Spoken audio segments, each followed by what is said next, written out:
तो ये क्वेश्चन मेरे से बहुत पूछा जाता है जिम के अंदर।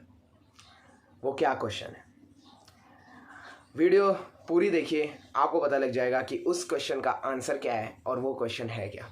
Take your popcorns in hand and we will fly together. Hello fitness family, कैसे हैं आप सब? Hope you all are great and hustling well. तो वो क्वेश्चन क्या है?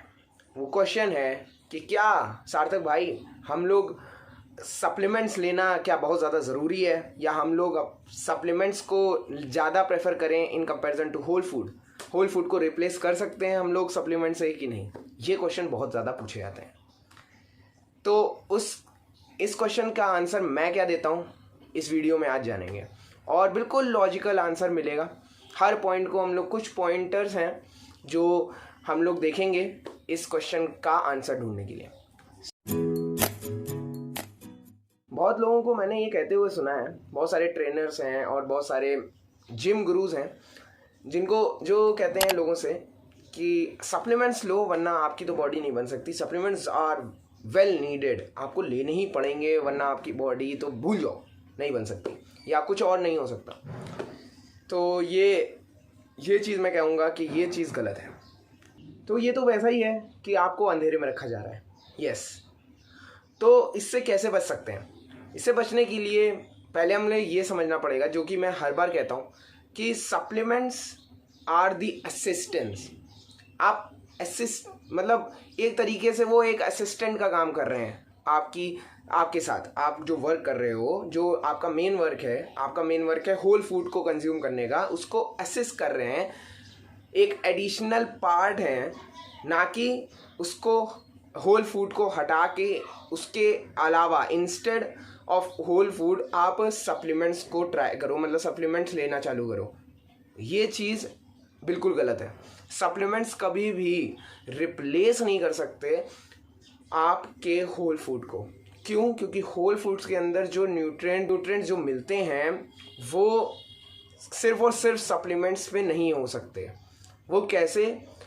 पहला पॉइंटर जो मैं यहाँ पे बताना चाहूँगा वो है हंगर। हमारी हंगर कभी भी एक सप्लीमेंटेशन के कंजप्शन से नहीं मिटती। हमें होल फूड खाना ही पड़ेगा। होल फूड से हमारी हंगर जाती है, ना कि सप्लीमेंटेशन से। ये भी देखा गया है बहुत सारे साइंसेस में, बहुत सारी रिसर्चेस में, कि जो होल फूड है, होल फूड में इतने न्यूट्रिएंट्स मिलते हैं जिनकी वजह से हमें जो हंगर की फीलिंग है वो हमारी सप्रेस होती है। वरना हम लोग हमेशा हंगर में ही रहेंगे जब हम लोग सप्लीमेंटेशन का एडिशन करने की जगह उसको बिल्कुल ही फॉलो करेंगे और रिप्लेस कर देंगे होल फूड से। तो इस हंगर को कैसे नहीं मिटा पाता है? जैसे आप एक एग्जांपल ले लो कि यार हम एक होल फूड पूरा खाना खा रहे हैं। आपने एक मील लिया जिसके अंदर आप दाल खा रहे हो, आप चावल खा रहे हो, आप उसके साथ ही साथ थोड़ी सी छाछ या दही ले रहे हो। लेट्स से आप छाछ ले रहे हो, तो आपको हर एक प्रोटीन मिल रहा है। आपको प्रोटीन भी मिल रहा है, आपको फैट भी मिल रहा है, और साथ ही साथ कार्ब्स भी मिल रहे हैं जो भी चावल से आ रहे हैं और इस जगहों से, और जो मेन प्लांट प्रोटीन है वो भी आपको छाछ से मिल जा रहा है। तो आपकी अल्टीमेटली आपकी हंगर इस सबसे मिटेगी, ना कि सिर्फ और सिर्फ सप्लीमेंटेशन से। अब जो दूसरी बात आती है वो है कि कॉस्ट इफेक्टिवनेस। यहाँ पर मैं कोई भी जो बाहर की कंट्रियाँ हैं outside India, I am not talking about them, I am talking about India.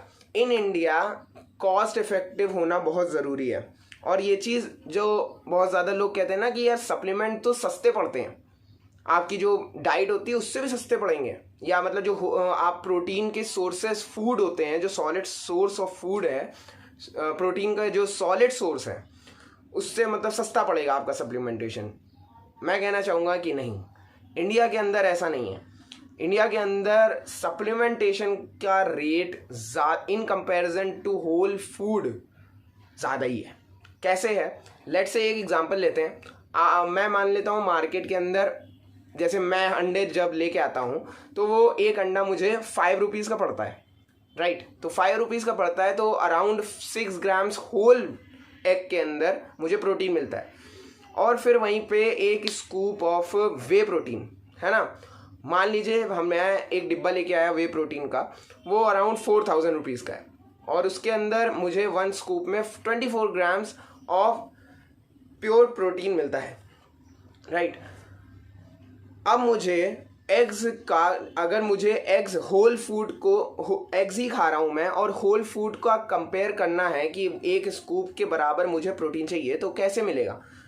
Around मैं 4 एग्स अगर खाऊंगा तब मुझे जाके 24 ग्राम्स ऑफ प्रोटीन मिलेगा एग्स, होल एग्स से, राइट। तो एक तरफ है 6 ग्राम और दूसरी तरफ है एक स्कूप में 24 ग्राम।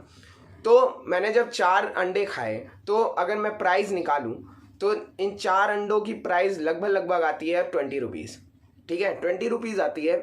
और वहीं पे अगर मैं वे प्रोटीन की बात करूं तो वे प्रोटीन जो मैं 4000 रुपीज़ का लाया तो उसमें अराउंड 60 सर्विंग्स हैं। 60 सर्विंग्स हैं, होने पे ज़्यादा भी हो सकती हैं लेकिन वैसे कॉमनली में देखा गया है तो 60 सर्विंग्स आती हैं, 60 सर्विंग्स हैं। और जब मैं इसको 4000 को 60 से डिवाइड करता हूँ तो मुझे निकल के आता है 66 अराउंड पॉइंट कुछ आता है। तो मैं एक मान के चलता हूँ 60 रुपये, चलिए गिर के हालत में 60 रुपीज़ मुझे पड़ता है एक स्कूप, 60 रुपीज़ का पड़ता है और वहीं पे 20 रुपीज़ का 4x पड़ते हैं। तो अब आप ही बताइए कि कितना डिफरेंस हो गया। 40 रुपीज़ का डिफरेंस आ रहा है, 40 रुपीज़ का डिफरेंस आ रहा है। तो आप कैसे कह सकते हो कि सप्लीमेंटेशन ज़्यादा सस्ता है in comparison to whole food? तो कॉस्ट इफेक्टिवनेस में तो इंडिया के अंदर होल फूड ज़्यादा सस्ता है in comparison two way protein. अब बात आती है कि लिक्विड एंड सॉलिड फूड। बहुत लोगों को देखा गया है कि वो लिक्विड डाइट लेते हैं, सॉलिड डाइट नहीं लेते हैं। हर का अपना अपना पर्सपेक्टिव है। उनको लगता है कि हाँ सॉलिड फूड वो ज़्यादा से ज़्यादा डाइजेस्ट नहीं कर पाते हैं, लेकिन एक फैक्ट ये है कि हमारी बॉडी इस तरीके से बनी है, हमारा गट के अंदर जो बहुत सारे बैक्टीरिया हैं जो हमारे सॉलिड फूड को ही डाइजेस्ट करने के लिए बने हैं। तो बात आती है यहाँ पे सप्लीमेंटेशन की और सॉलिड फूड की। तो सप्लीमेंटेशन जो है, जब हम लोग बहुत ज़्यादा एक एक्सेसिव अमाउंट में करते हैं तो ये बैक्टीरिया को हार्म करता है। क्यों हम लोग ये सुनते हैं कि वे या कोई भी ज़्यादा प्रोटीन मत खाओ, ज़्यादा प्रोटीन मत खाओ किडनी पे असर होगा, या ज़्यादा प्रोटीन मत खाओ पेट खराब हो जाएगा। वो इसी कारण होता है क्योंकि जब एक्सेसिव अमाउंट ऑफ हम लोग प्रोटीन खाते हैं तो हमारे जो गट के अंदर जो बैक्टीरिया होते हैं उनको बहुत हार्म होता है, जिससे कि वो प्रोटीन डाइजेस्ट नहीं हो पाता। तो अल्टीमेटली हम लोग बीमार होते हैं और एट द कॉस्ट हम लोग को उसका कॉस्ट झेलना पड़ता है। तो यहाँ पे जो होल फूड है वो रोल प्ले करता है। होल फूड से हर एक तरीके से, जैसे मैंने बताया, न्यूट्रिएंट्स मिलते हैं आपको, excessive amount of micro nutrients, अच्छे खासे न्यूट्रिशनल वैल्यूज़ आपको मिलती है। प्लांट प्रोटीन मिलता है, हर तरीके का प्रोटीन आपको, डिफरेंट टाइप का प्रोटीन मिल जाता है होल फूड से, जो कि आपको सप्लीमेंटेशन से नहीं मिलेगा। हाँ, एक और चीज़ यहाँ पे मैं एक माइंडसेट को क्लियर करना चाहता हूँ कि इतने पॉइंटर मैंने बताए, 3 पॉइंटर मैंने बताए। अब आप ये सोच रहे होगे कि यार सप्लीमेंट लेना सही बिल्कुल नहीं है। बहुत लोग ये कहते हैं कि सप्लीमेंट लेना तो पाप है, या स्टेरॉइड से सप्लीमेंट को एनाबॉलिक्स से कंपेयर करते हैं, एनाबॉलिक्स के तरह ही मानते हैं सप्लीमेंटेशन को। लेकिन ऐसा नहीं है। सप्लीमेंटेशन आर फैंटास्टिक, आप उसको यूज़ कर सकते हो, लेकिन वहीं पे बात आती है कि वो एडिशनल टू योर डाइट होनी चाहिए, additional to your whole food होने चाहिए, ना कि instead of your whole food. अगर वो हटा के ही आप होल फूड को रिप्लेस कर रहे हो सप्लीमेंटेशन से तो कोई भी फ़ायदा नहीं, आपको लॉन्ग रन पे कोई फ़ायदा नहीं देखने को मिलेगा, शॉर्ट टर्म में मिल सकता है।